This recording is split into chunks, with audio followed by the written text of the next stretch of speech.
everybody, welcome back to Ratchet and Clank Tools of Destruction. So, I guess we're gonna go look around this dump.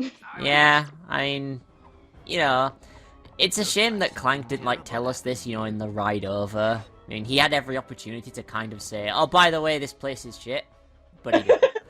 Yeah, like this coming up right here. He could have told us this in the pod. Where is everyone?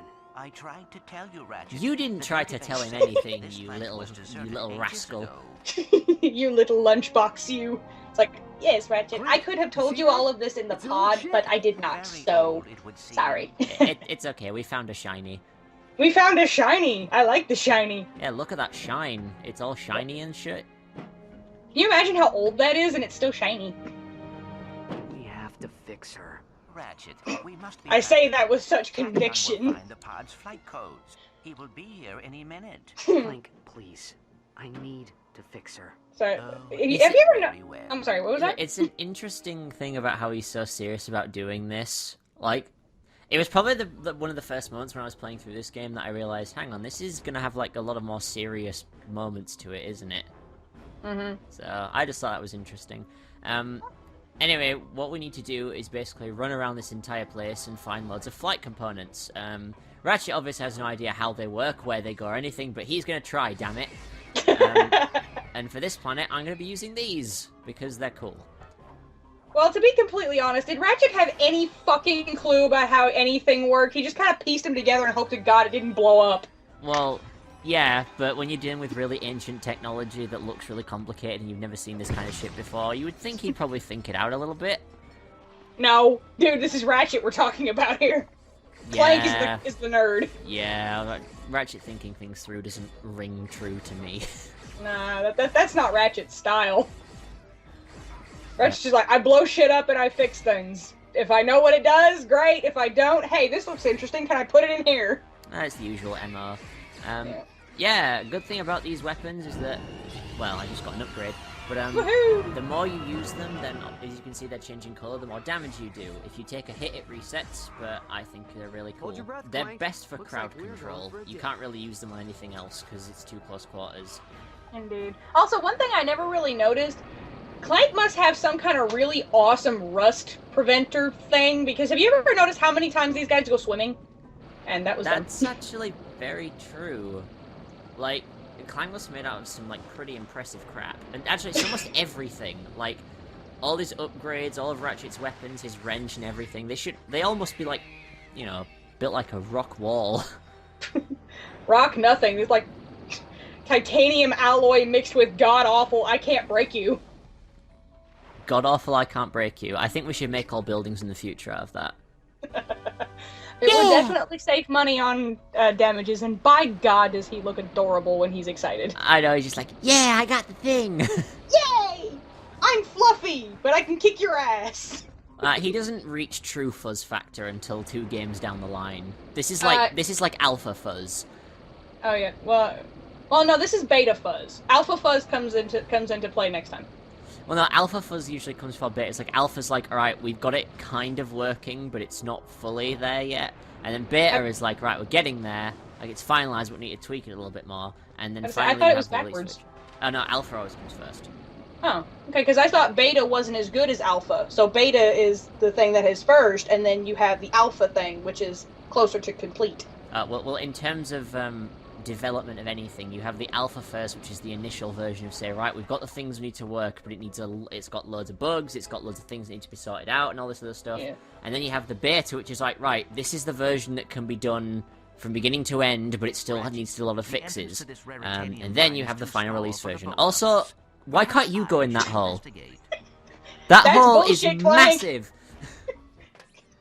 There seriously should have been, if David Kay and James Arnold Taylor, which is the voices for Ratchet and Clank, had been recording this together, I swear I would have loved it if James Arnold Taylor was like, Clank, that's bullshit. I can fit in there. That's bullshit, yo. Just do you need your sprockets realigned? Maybe he... Oh wait, we haven't gotten to that part yet. Never mind. Oh wait, no, we have. I think he did get his wires crossed in that crash.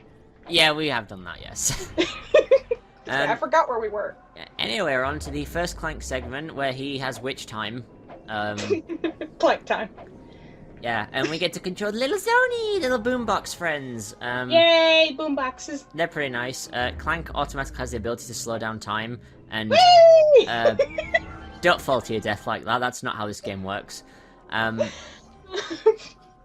Sorry. Yeah, basically, when you control the Zony, they work like the gadget bots and stuff in the previous games, where you can command them to follow you can command them to do different actions and stuff.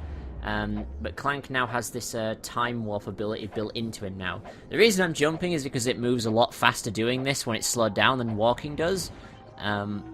Obviously, he has his little helipack, he can punch stuff, and it's all wonderful and lovely.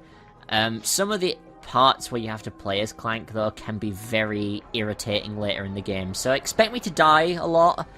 Well, a lot of the reasons that is because some of the camera angles for Clank kind of go in like a really wonky direction where you're like, what the fuck am I doing? Pretty much. It's like the game can't think of, right, how am I going to orientate myself to this? Also, isn't this an abandoned mine? Why is it still running? Because Lombax's technology is bitchin', dude.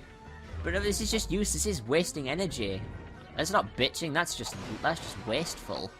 This is a dead planet, who cares? I care. These things need to have logic. Like, look, what kind of mine has this in it? Like, oh, it appears I need to get to the other side, so I need to levitate across this big gap. It flooded. They were gonna build the floor, but uh-oh. That was cool. You Matrixed that shit. Hello, Charmander's mutated cousin. That have beaks. Yep, yeah, you're not good. The Zony help out, but they're pretty rubbish at fighting. Yeah, Clank is not great with combat either, to be completely honest. Luckily, it's not the major solving point. Yeah. Right now, to beat shit up is Ratchet's job. He has no problem doing that. I want the Zony to do that to things I need moving. Like, I don't like heavy lifting in general. So like I think I just like have a mini pocket Zony that will just do stuff like that for me. Would be fantastic. You'd have to have a couple of them because they can't do shit by themselves. They get to go wee. Oh yeah, but you'll find that out 2 games down the line. Indeed. God, them fucking things are annoying, especially when you have to catch them. Jesus. Ow! Hello, all you little shits. Ow! That's the only problem I don't like about getting one Zony at once. It's like the audio engineers forgot, like, oh, we kind of need to balance this. So they just have, like, the same audio file get played times how many Zony there are. So it ends up going, like, Zony! Yeah, it does kind of sound like it starts to yell at you after you have more than, like, what, 5? Yeah, it like, if you've got, like, this many at once, it, like, literally deafens me. So, and there's nothing I can really do about that, so I apologize if that hurts your ears, viewers. We do not apologize to that door. No, the door deserved to be ripped apart. I have a feeling this is going to go terribly wrong for me. Because after time the levitation, if I do it too early... Yeah. No. Bye-bye. Nope. No. And the little Zony just kind of gather there. It's like, what happened? Sire is dead. Oh, shit. Right, let's do this later this time. Can somebody please auto whatever that? You glitched that. No, that was just total skill. You totally glitched it, and you know you did. No, that was just me being awesome. I feel as though we've had this conversation before. Strange. It's weird how you think that. I'm not getting that vibe at all. I don't know. Deja vu is strange things. Yeah. Time travel and everything. But we'll get to that later. Who the hell puts a button down there? Also, you didn't fix that, Zony. You tore it to pieces. Wrong word, guys. Break, destroy. Ha ha ha ha ha ha. Kill, maim, destroy. Hern to Flurnden. I mean, what? Derp. I'm just derping around. Huh? Hey, guys. It really looked like Clank wanted to say something there, because he had his hand up like, What the fuck are you doing? Whoa! Whoa. Ah, what the hell is that? I really need to stop taking LSD. I do not know what Al gave to me, but I do not think it is good for me. I would say, like, it needs to be a form of robot LSD, otherwise it wouldn't work. Yeah. It's probably just some kind of, like, different programs. Like, if you do this, this'll make you see trippy shit, man. Yes, I'm activating the FFAO program. FFO? Oh, it's the Freaky Fuck Out program. And again, Charmander's strange cousin, which for some reason is bigger than the Charmeleons. I think that, you know, there wouldn't be really many Pokemon left if they were in this universe. Ratchet would probably just see enemies and, like, blow them all up. And then Ash would probably be sad because then he's stuck as a 10-year-old for the rest of eternity with nothing to do. Well, you know that's all. He's in a coma. None of this is real. It's why all the nurses look the same, why all the police officers look the same, because my god!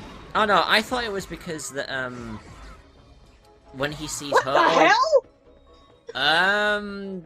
You have fun, dude. I'm gonna ignore that. That's the greatest thing ever. Yeah! Alright.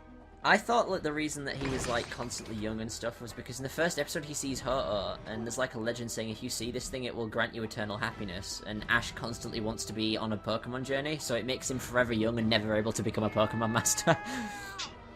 But that wouldn't grant him eternal happiness. He would want to be a Pokemon master. Well, no, because he wants to be on a journey with Pokemon forever, which is why if he becomes a master he doesn't get to do that anymore.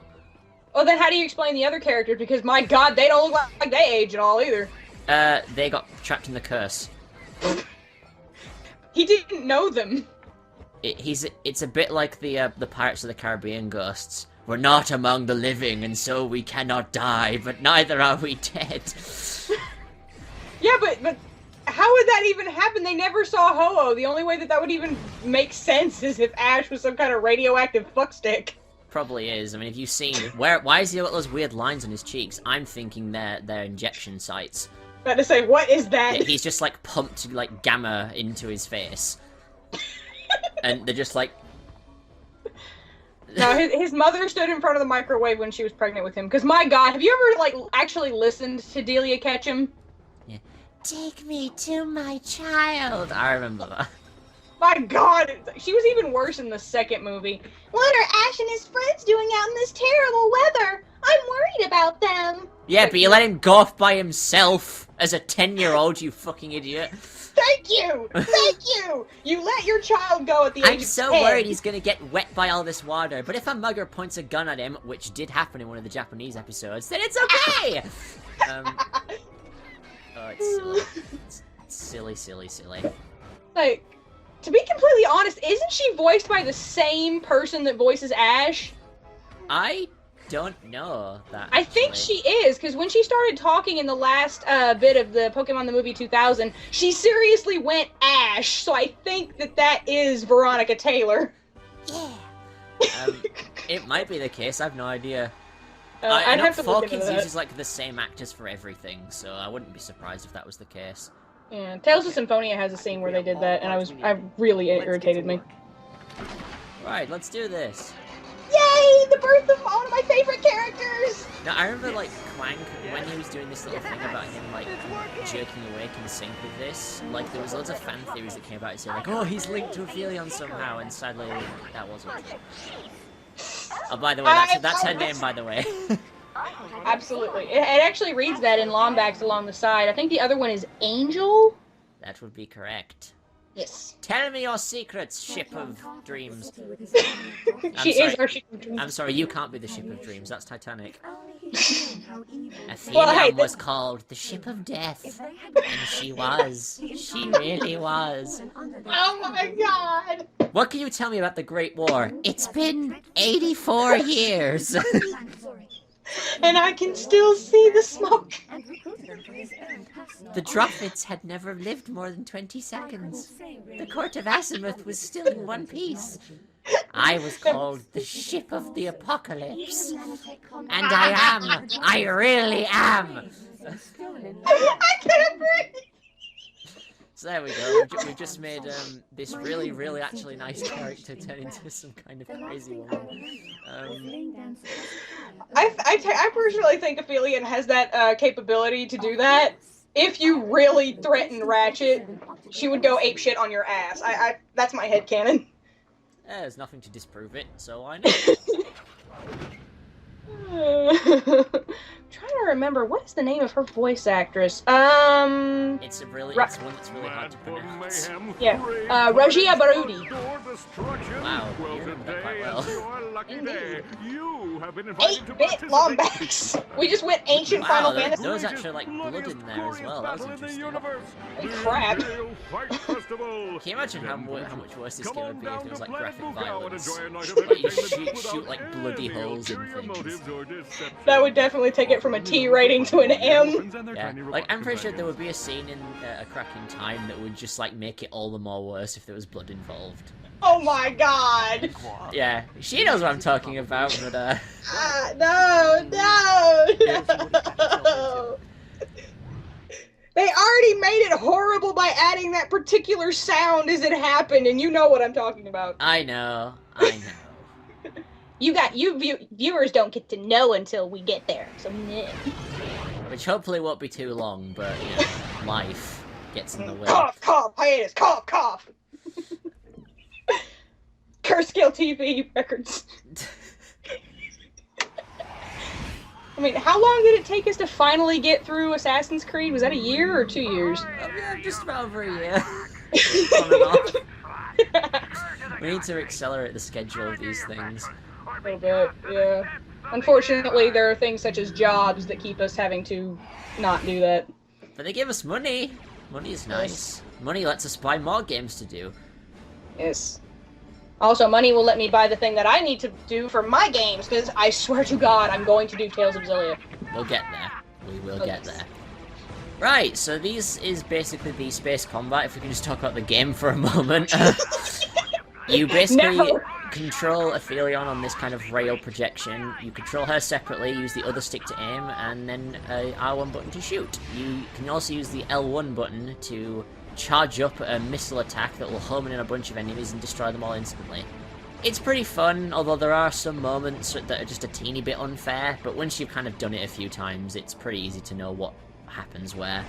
Yeah.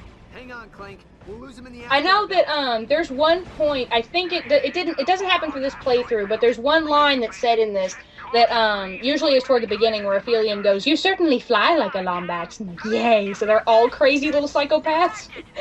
That adore explosions. Aphelion goes, "Hi, welcome to Lombax Central TV. Today we're counting down the top 10 explosions from this year's accidents at the lab."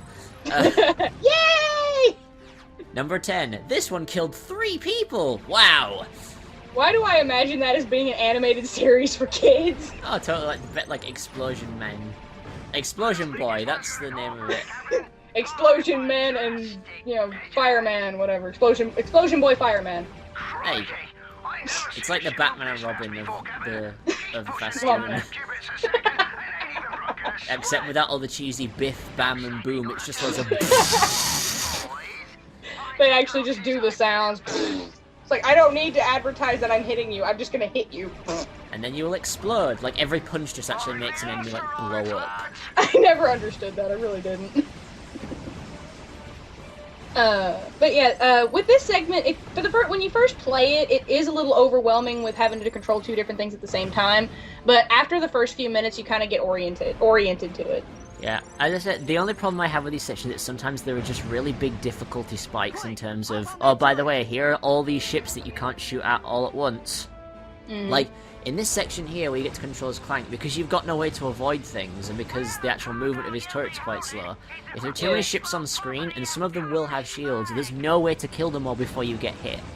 Yeah. I mean, it's not usually that big a deal because you don't take too much damage, but it can add up on some of the later levels. Which is why I love those little blue things. I call them, like, basically I call them the save portal rings.